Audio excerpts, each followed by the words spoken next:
Welcome, Nick Fett, to the Wholesome Crypto podcast. Thank you so much for joining me here today. Yeah, thanks. So, I have Nick Fett here, who is the CTO of Tellor. And before we get into everything that Tellor does, I want to know more about what Nick does and what he was doing beforehand. So, Nick, tell us a little bit about your life before even getting into crypto. What stage were you in life, and what were you up to? Uh, sure. So I actually got into crypto kind of early. It was in like the 2011 period. I was an intern at a think tank, a libertarian think tank in Pennsylvania, and I was working on the Ron Paul campaign. Nice. If you remember that Yeah. one. I remember Ron Paul was he was getting pretty big for a little while. I was Yeah, excited no, for him. yeah, the Ron Paul 2012 campaign was pretty big, and there were a lot of people there. It was a lot of it was on ending the Fed. Hmm.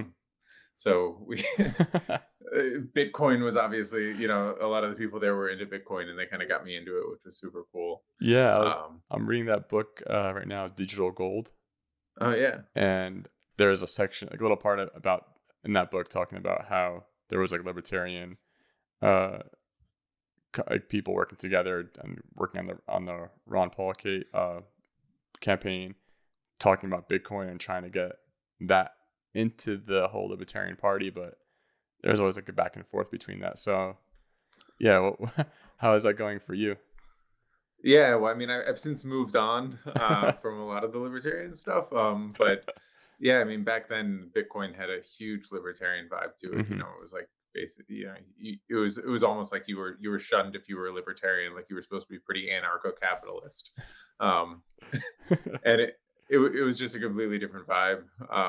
But it was great. I mean, that it got me into Bitcoin, and then obviously Ron Paul lost, Yeah. which was disappointing. But then I got a job. Actually, I started working at the federal government. Wow. So I'm here in DC. What were you Um, doing there for so the? I'm an economist. Okay. So from schooling, and I worked at first at the Bureau of Labor Statistics. So I did the employment numbers. So like every month, whenever they say like, oh, we created 700,000 new jobs or lost this many jobs, Wow. that was I was sort of the economist doing the code in the background there. Um, Did you study code like CS in college or? no, it was economics, and then I just taught myself a little bit. So we used SAS there, and then Python, if you know that. But yeah, Yeah. it was kind of like self-taught programming, um, and then from there I left in early 2015. I moved over to the CFTC, Hmm. which is actually the regulator of crypto and also derivatives.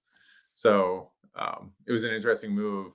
Um, but I moved over there in 2015, and that's when I started actually like really trading crypto. Hmm. Before then, I actually sold most of my Bitcoin in like 2013. For uh, Ethereum?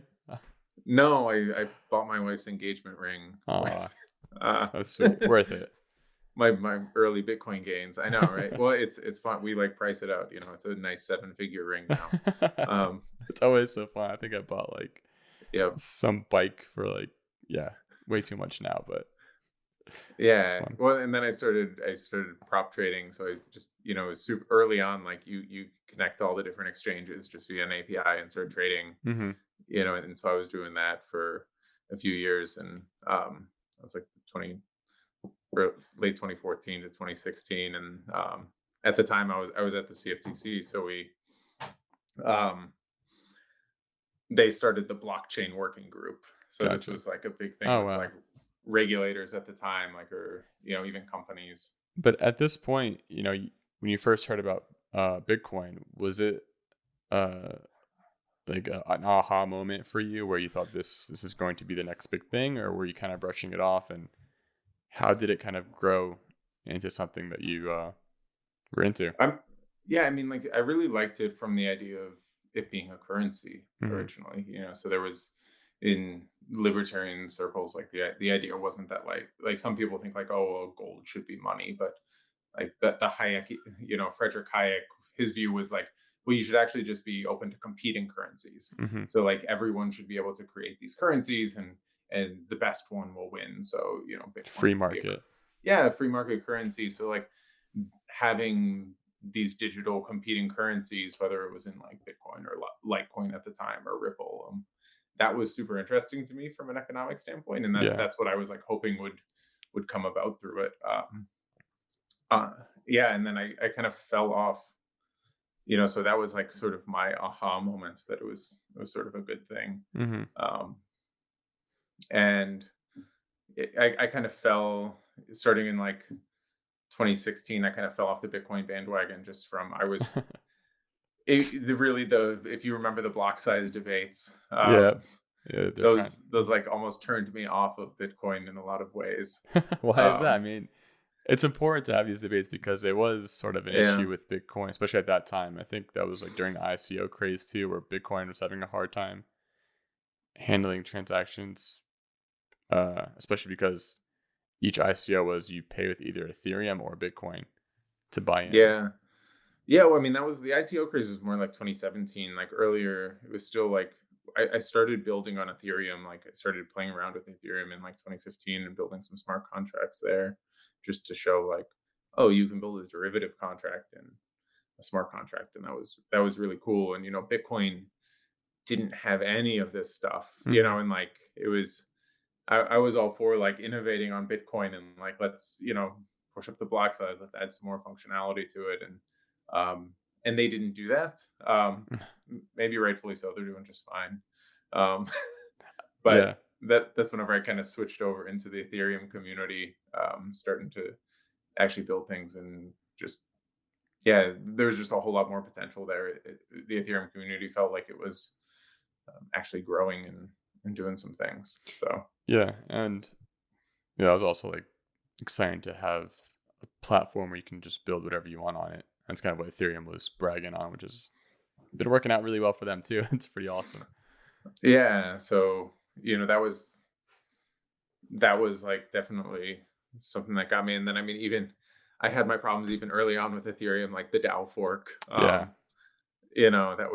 That was a trying time in the community, but it's interesting to see how everything like sort of worked out. Like, because I remember at the time like being more on the side of like, no, we shouldn't accept like code is law. We should stick with it. And that was like me coming from my former Bitcoin self, I guess Yeah. you could say. But yeah, because like you really thought that maybe this was going to be a turning point where Ethereum would intervene a little bit more, but they haven't since. Hmm. You could say that they did a really good job with it. So far, so good. Let's hope it keeps going. Yeah, no, it was Yeah. definitely it was a time where like they could have done a lot more early on, but I think it should be like a sign for early projects. Like, hey, it's okay if even early on, if there's a little bit of centralization or you fuck up the code or something, Yeah. like it's okay. Like You can the fix it. world can go on, and you can make up for it, and as long as you move on, it's okay. Um, So you're yeah, so your background's in economics, you've been learning code, you've been working in with the government and different sections again with compiling data yeah. pretty much. Was was numbers always your game? Were you always into numbers as a kid and that's something you're just interested in learning about, or like how did that develop? No. No, definitely not. I don't know how that kind of developed. I got into economics kind of in college.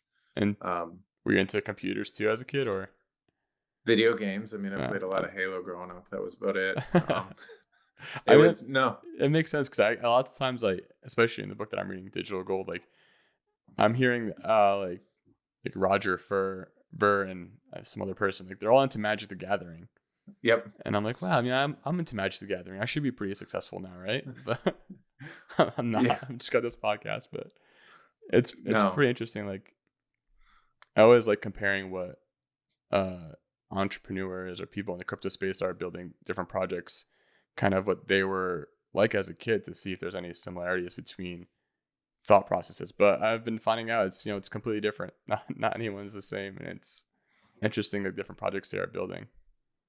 Yeah. No. I definitely wasn't really into computers as a kid or anything like that. It was more sports and Nice. the traditional stuff. And then I got in, like in college, I fell kind of hard into the libertarian scene. Mm-hmm. Um, and that was like I actually had an internship with Peter Schiff. Nice. And like I begged him to give me an internship, and because I read his books and his dad's book, and How was that internship? it was great. I mean, it was like I get a that was actually, so like I was into the libertarian piece, and then I got an internship with Peter, and then that was like it got me more into like the finance sector of things. Mm-hmm. So that's really whenever you started looking more at trading and things like that, and started stock trading in college, which was a bad idea in the 2009 period. Um, Yeah. but yeah, so like that was sort of how I fell into libertarian, and then the finance aspect, which led me closer and closer to Bitcoin. That's awesome. But And yeah, it sounds like you're just absorbing all that knowledge. I mean, that was good. I mean, glad you went through this path because it kind of led you down this entrepreneurial mindset and kind of just working hard on what you really believe in, which is amazing. And I know you started a company before Tellor, which was Daxia. yeah, so that was in 2017 when I was at the CFTC, and for part of my job at the CFTC and like the blockchain working group was like people would come in and present to us like derivatives on a blockchain. So you had like, if you remember R3, or even like JP Morgan and some of Mm-hmm. these other companies would come in and they'll be like, oh, we're going to put all of our derivatives on a blockchain, and it never made any sense because it would be like a private blockchain that they were running. Yeah. What um, was their like logic or reasoning behind that? Because I know blockchain was a buzzword. It's something like, oh, we're putting this on a blockchain. It's going to be amazing, but not necessarily everything needs a blockchain. No, it was sort of like the idea of like, oh, we're going to put it on the cloud, like as if it's this magical thing. And Uh, people were like, obviously, I think a lot of times it was a big buzzword for like raising money and for doing things, because people were so enamored with the idea of just moving beyond the idea of what currently, or what did exist, I guess, in post trade settlement, which was still like very manual and mm-hmm. PDFs and things like that. So like even just moving to like a private blockchain, it's like massively efficient. So Wow. even if you still had trust there, it was okay. But I remember thinking like, oh, well, like you could do this on Ethereum and you wouldn't need any of these middlemen. Like the whole idea shouldn't be like a bank makes a derivative platform. It should Yeah. be like it's a derivative platform that doesn't need a bank. Um, so so then I left in 2017 to start, Daxia, and I actually got an Ethereum Foundation grant in early Nice. 2018, which was super helpful. So that was like my raise, I guess you Yeah. could say. I got a round one grant from them, and that like then I brought on my co-founder Brenda. She was actually like, she worked with me at the Bureau of Labor Statistics and was like with kind of like we were Nice. good friends throughout the whole time period. And then whenever I got the Ethereum grant, I'm like, yeah, why don't you come build blockchain derivatives with me? And she was like, Let's do it. yeah, let's go. Um, and so that was, yeah, and then from there we did the derivatives platform, but we're building out this derivatives piece, and the biggest problem you hit in the derivatives piece. So, if you're betting on the price of Bitcoin, it's, well, how do you get the price of Bitcoin into your smart Mm-hmm. contracts? And that's sort of what's known as the Oracle problem. So smart contracts can't read APIs or any off-chain information. So if you're betting on something that's not native on chain, you need an Oracle. And Can you explain an oracle for me and for other people who are listening? yeah, I mean, the derivatives contract is a really easy way to explain it. So, let's say you and I are betting on, we'll say, the price of oil. Oil's not on chain or any chain. We could each lock, say, 10 ether into a smart contract, and if the price of oil goes up from right now, you get all of this Ethereum, and if the price of oil goes down, then I get all of this Ethereum. Basically, the smart contract, whoever gets to say what that price of oil is at the end of the Yeah. contract, basically gets to decide who wins it. And that's the Oracle problem. How do you solve that? Ideally, you would just be able to like, oh, we'll just go read CME's API and put that data on Yeah. chain, but you can't do that. So smart contracts, they don't have that capability like normal code. So you need some mechanism for doing that, and that's what an oracle does. And that's what Tellor is working on. That's what Tellor does. Mm-hmm. So like the traditional oracle model would be, you could say you could just have like a third party, so like a whitelist or person. So you could say like, you or I don't agree on it, so like we'll let some third party say, Yeah. Vitalik can be the third party, and he's the oracle. He'll tell us what the price is. And the problem with that is, though, what if he lies? Yeah. What if you bribe him? What if there's some sort of issue there? What if he doesn't respond? Then you have an oracle issue. So how you solve that is something that we tried to do with Teller. Mm-hmm. Yeah. No, And I was looking over the website, looking over how it works, and it was really interesting your incentive model for making sure people don't lie. It's yeah, that if I butcher the explanation, just correct me. no, But please. so yeah, one person puts out a bounty asking, I want some off-chain data to be on-chain, and someone in the Teller network grabs it, says, oh, I'll solve this for you and put this on-chain. If the person wants to dispute that information, saying that, no, this is incorrect from what I checked, they can dispute it, and then the DAO votes on if it's accurate or not. And if it's we found that the person is lying about the data, their staked Teller would be slashed, right? Yeah. Or vice versa, Yep. the other person would lose their They have to disputed. pay a small fee to Mhm. dispute it. Yep. Wow. Yeah. So I mean, it's just super simple. How it's like what we tried to build, something that just works. And that way, anybody can be a data reporter. So it's not like you have to whitelist that one person. Like Mm-hmm. anybody can stake TRB and say, hey, I'll be a data reporter on this network. You come and say, hey, I'll pay $100 for the price of oil. Somebody will fulfill that request, usually really, really fast, Yeah. depending on how much you're tipping. And then you can look at it, or anyone in the network, usually the other reporters are checking themselves. And they'll either just leave it on chain or they'll vote to dispute it. Now, is a data like a one and done thing? They just dump a bunch of data onto the blockchain, or do they create some type of some running server that's constantly updating whatever data that they're looking into? So it depends. Like some people have price feeds set up to where like, we'll put a piece of data on chain every day, every hour, or something like that. Other times it is more of a one and done deal. Mm-hmm. It just depends on what you need in your smart contract. Gotcha.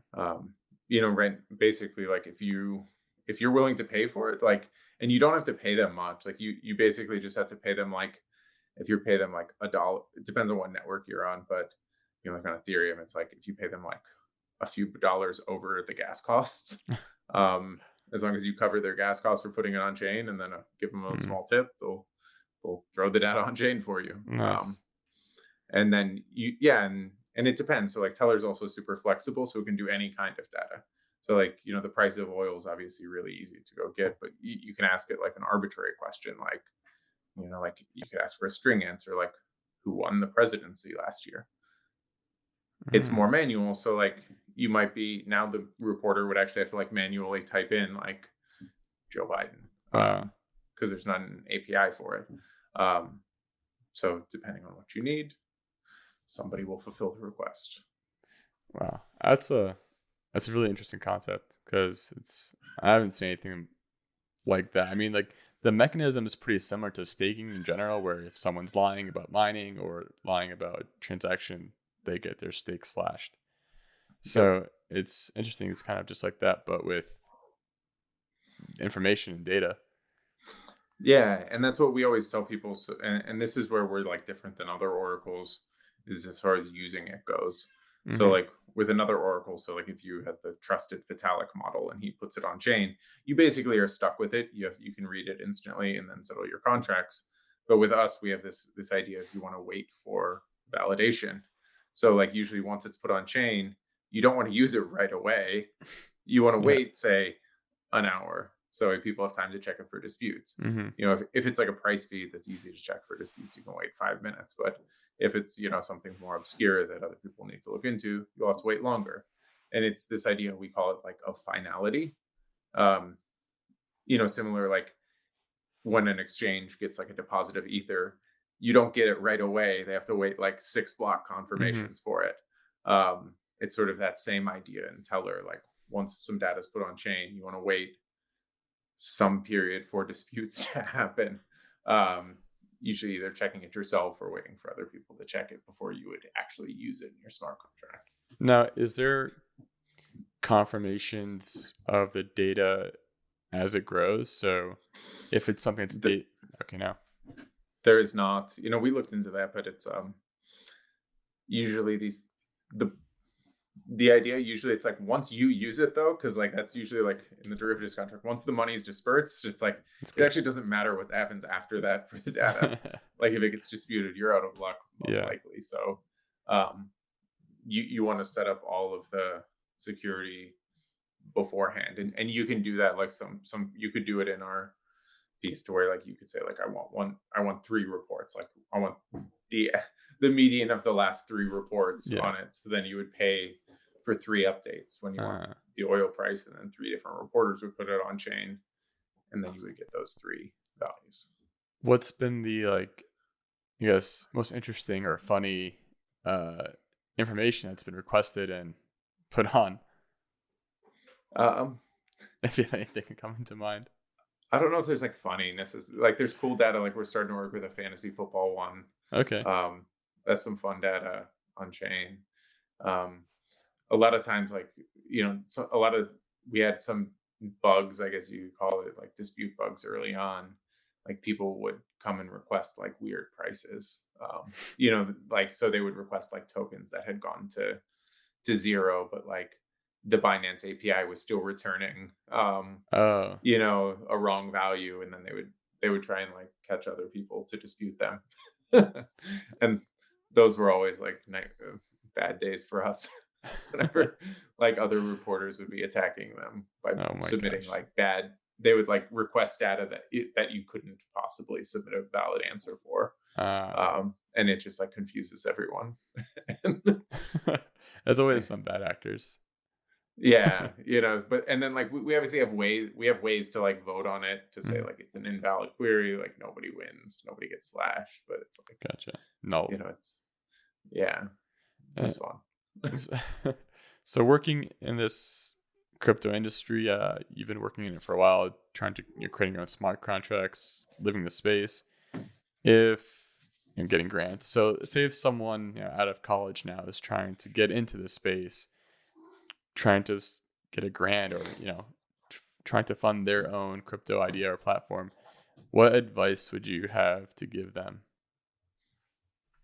I mean, it's super easy now because you can just go get a job at one of these places.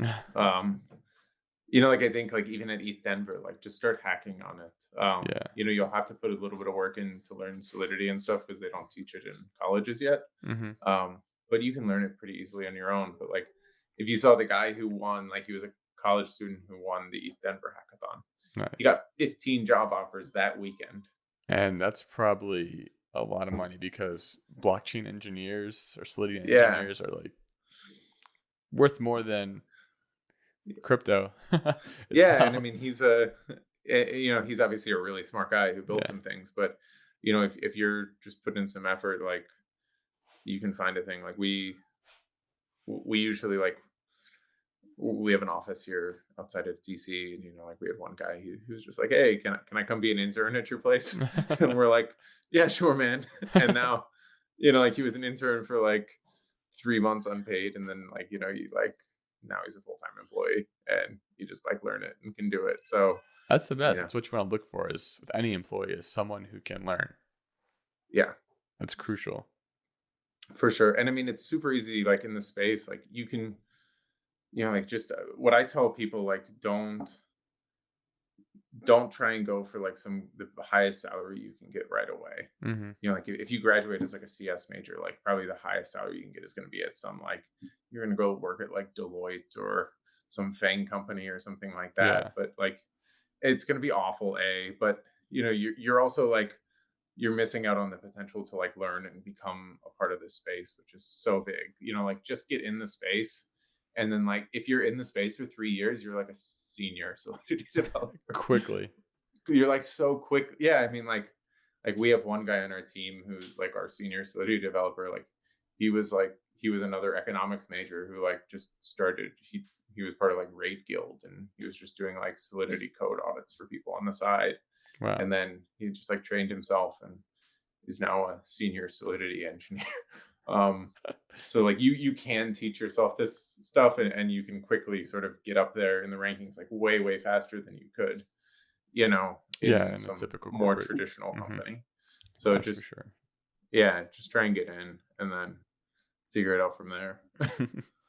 So yeah, again, in this space, yeah, crypto's 24/7 industry. There's nonstop commotion going on.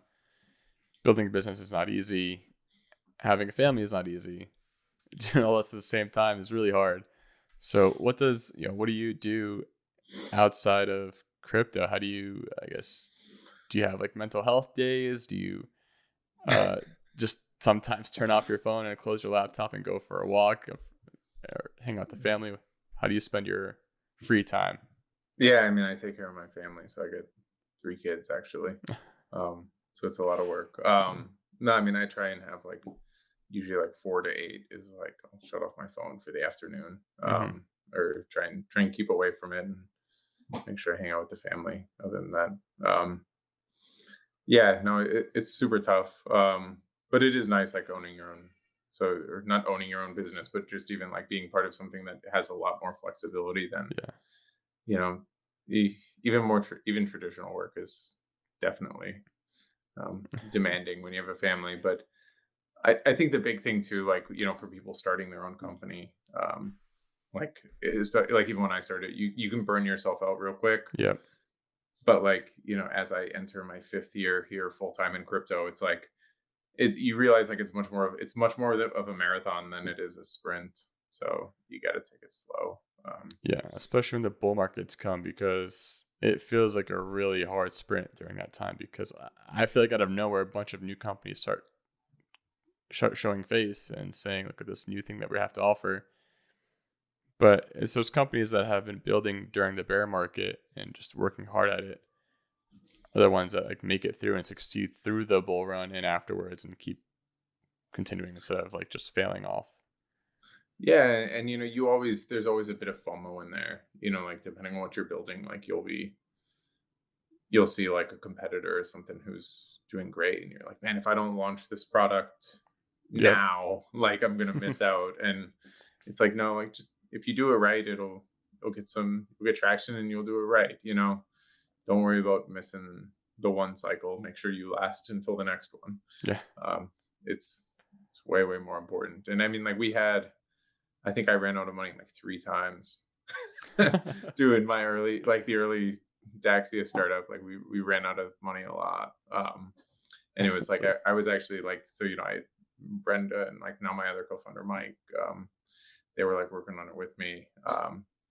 And like I would be like doing consulting work. Like I built like other people's token projects, would take on like auditing work, and we would like I built a whole NFT platform for people back in 2018. Like just you had to take on other work so you could pay for your own startup.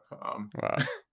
But I mean, yeah, like it was good. I mean, you probably learned a ton doing that too, not just because of working for so many different companies. Like as a side gig, it's a great learning experience. You get to see what they're doing and how they're doing it, and if there's any like good ideas that can come from it for yourself, and Yeah, also I mean, problems that you can solve if any of them have like a common problem, which would be for sure. yeah, I mean, the biggest thing I'd say for like launching a startup, it's just like get an MVP out the door and try and get some users on it.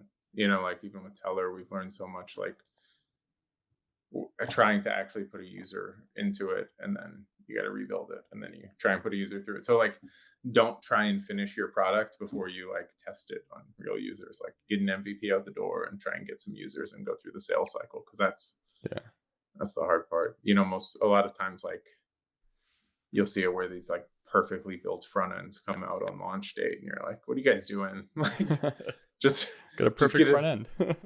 Well, right, like get it out the door and see if anybody even uses the thing, and Hmm. then and then figure it out. Um, What was yeah. your start to launch for Tellor? What do Or you like mean? for MVP, sorry, for an MVP that you're describing. Yeah, well, I mean, so we got into Teller started. We got into Binance Labs. Hmm. It was like in March of 2019. That's what luckily, Binance Labs came and like we were like applying for other jobs at the time from Daxia, and then Binance Labs came through because we applied to do the Oracle thing, and we went from March, and then we launched the first mainnet version in August of that year. Nice. Um, and that was, yeah, and it was a version like, like the reporter software was like, it was like a single 100-line Python file, and I was like the only reporter, and it was like running locally on my computer. um Good times. yeah, it was just, like there was, and like nobody was interested. Like we had to, like this was like we listed, so we didn't do any pre-mine. We just started minting tokens from, Hmm. every time somebody would do a report, you got some minting rewards. Nice. And that was how, like, so we got a lot of the first rewards, and we would try and like convince people. So you needed 1,000 tokens then to stake, and then you could do it. And we would like hand people 1,000 tokens. Like, Now they're probably thanking you if they kept them all. yeah, well, now it's like, now we have a $20 price. So like, we were handing these things out, and people would be like, and you would win like back then, like if you submitted a single report, you would win, I think it was 5 TRB. So, now it's $100. But like gas price then, like back then it was like you had to pay like $2 Yeah. or something to submit it. And people were like, oh man, like I submitted twice today. Like, I don't want to waste all my money on gas for these tokens. And, like it was like you were paying $2 now for what's $100. But, Yeah. like you couldn't get people to pay $2 to submit a report on your coin. Jeez. And then like, so that was in August. And we got our first listing was on, it was on IDEX. We got I listed on, I and remember them. Are they yeah, still and around? what? Are they still around? I don't even know, but like we were like the number one coin on IDEX for a few months. But it actually gave us a great community. So like we got on like Bitcoin forum posts and stuff, because Hmm. like a lot of the old proof of work miners would come over and be Teller reporters, and then once we got on IDEX, like we were one of the top coins over there, and then we were just on dexes. So we were on like 0x and IDEX and Dex Blue, if you remember them. Hmm. And so like all of our early community members were all people who like bought us on really scrappy dexes, which made it made an awesome kind of first community. They're the ones who really Um, care and believe, yeah, so everyone was kind of a reporter, or That's doing one awesome. of those things. So like it made for a really strong foundation, and that's like what I tell people, like don't ever launch your token like on a centralized exchange. Like make sure, like now Uniswap I guess is way more common Yeah. to launch tokens. But yeah, I mean, like even Uniswap is a good initial barrier. Like at least if they had to go to Uniswap, they're like They care. semi-technical, because like those people are kind of the foundation of your project. So like try and get those early people in, and it, like we didn't even plan it that way. It was just like we couldn't get a centralized exchange to talk to us, but it worked out really well. Nice. So, So in this cryptocurrency industry, do you think if you ever just abandoned the idea of Bitcoin and just kind of skipped over the whole cryptocurrency craze and feel like you just, it wasn't for you, what else would you be doing now if it wasn't for crypto? What do you think you'd be doing? well, at the time, so I'd gotten into, in 2017, I had gotten into a PhD program for economics. Okay. And I was just about to start my first semester there, and I decided I'm going to not do that and go start my own crypto project. And so like it was like a fork in the road, because like people were like, my parents were like, what are you doing? It would be crazy. Yeah, but so like it would probably be some PhD economist somewhere. That's But wild. I mean, crypto is like a great economist's like dream of like understanding how is this money working with these. It's such like a economy and like psychology fusion of the human Yeah, I mean, mind and like, how it works. It's insane. I manage the inflation rate on a currency. Like, there's no, like, you have to be so high up in PhD economist land to be able to do that. Yeah. But crypto is just like, so many people are like, well, what should we have the inflation rate be? How should we manage our treasury? Like, these are like really big decisions, and like there's the opportunity to be able to put like actual economic theory into play.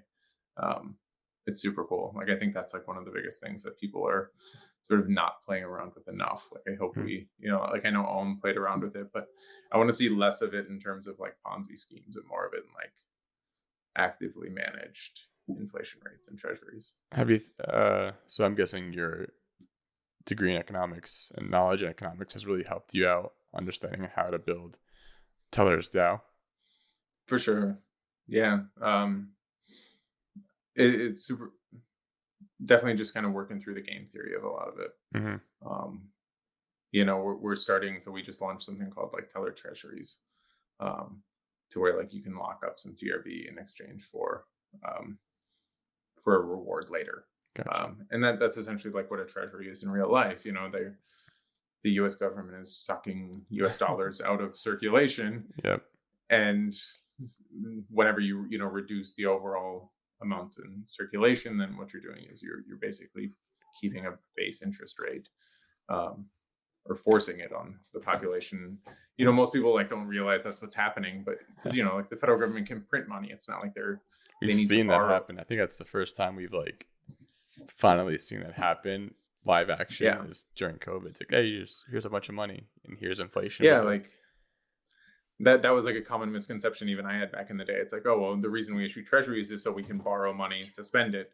And it's like, no, like they don't need to borrow money to spend it. They're borrowing money, to pull money out of circulation and keep some value in the dollar. And that's essentially what you can do, in what we're going to try and do with Teller's treasuries. You can suck some of these TRB out of circulation, and you can have a base rate, which is super important for our protocol, that those staked pieces actually hold some value. Mm-hmm.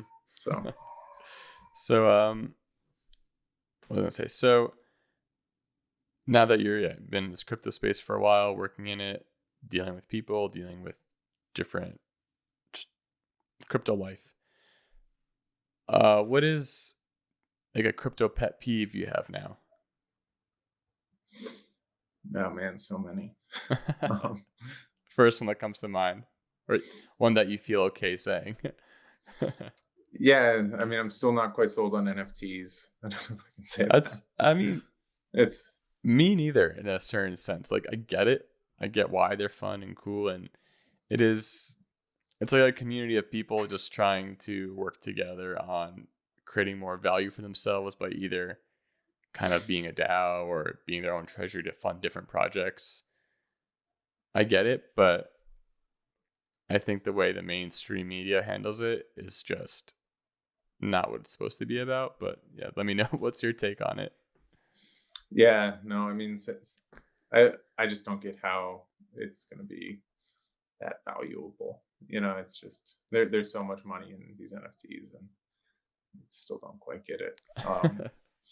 Like I think the crypto space in general, like we talk ourselves up way too much. I want to get back to getting people to really use it for buying pizzas, or building smart contracts for something. Like these, Mhm. what's the purpose? It's like it's for censorship resistance. Like, we know this. Like, Yeah. like we I part of me, like, you'll hear a lot of times like, oh well, crypto is going to be huge and everything's going to be built on crypto. And like I kind of disagree with that. Like, I don't like I don't think we're, like, it's okay. Like, we're cool if we just build great censorship resistant Yeah. technologies That's all we that need. can't be shut. Yeah, like, that can't be shut down, and then people can use them when they need them. Um, there's value in that, guys. Like, don't gloss over it. Like, it's really cool if we're not the reserve currency of the world.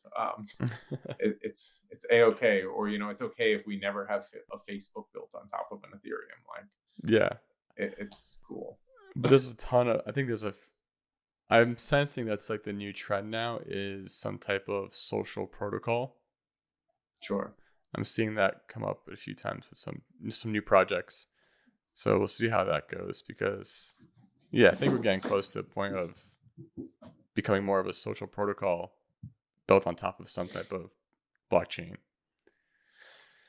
But I mean, like, at the same time, like, I think about it like, you can be a good backstop. Like, there's a lot of reasons for people to have their own currencies, or even just their own centralized platforms. Like, centralized platforms, I think by definition will always be slightly faster and slightly more, slightly cheaper. You got to pay for some security in this decentralization world. So there will always be a piece that makes sense to put on a centralized platform, but just having a backstop will really be a good check. Like, the example I give sometimes is like with music pirating. Yeah. You can, like, having the ability to pirate music makes music cheaper because, like, if like, we all used to go download music illegally because it was really expensive to go buy CDs, or we didn't want to do it, but then it sort of became really cheap and music is basically free now. So like, it sort of became a check on the system. And I think in the same way, crypto, like, if you have stable coins that are censorship resistant that people can move to really easily and privately, no government's really going to fuck around and inflate their currency too much. Like, they know that people will just leave and not actually be in their currency. Yep. So just having the ability to have that stuff sort of puts a check on the government. Or like, if people can communicate seamlessly in a private manner, there's no point in doing any censoring, because then people are just going to get around it anyway. And it's really easy. So, like, I think as we get better and better at it, it's just going to be a great check. That's awesome. Yeah, you're right, because it is just typically either like fighting against or just trying to work with the system. But yeah, we'll see what happens. So what's some exciting news that's coming up for Tellor that you want to share? I think the big thing is just look on every chain for Tellor. That's next. Nice. We're out here. We're going to go on Cosmos. We're going to go on Harmony. We're going to go on Algorand. We're going to go on Gnosis Chain. All these things are, like, we're currently not on, but we're going to be there within the next month or two. That's awesome.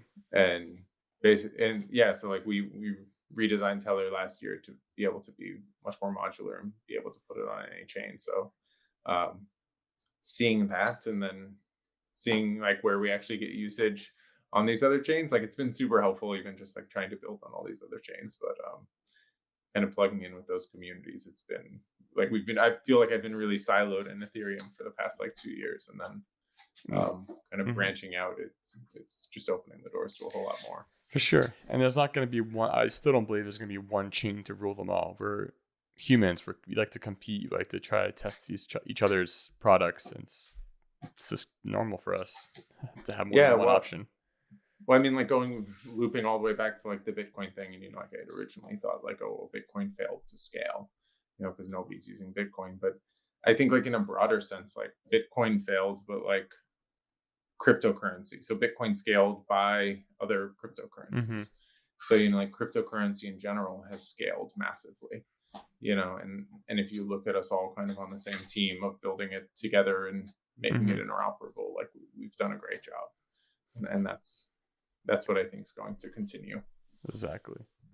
Now, for one of my last questions, what is your favorite wholesome crypto moment?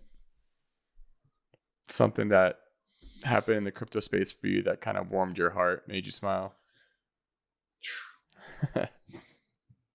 Feel good. Oh man, best feel good crypto moment. Yeah. Man, I don't even know. It always feels good, right? Yeah, no, it definitely always feels good. There's a lot of support, like, even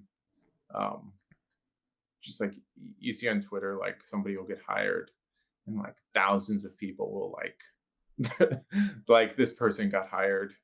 They did it. They moved over.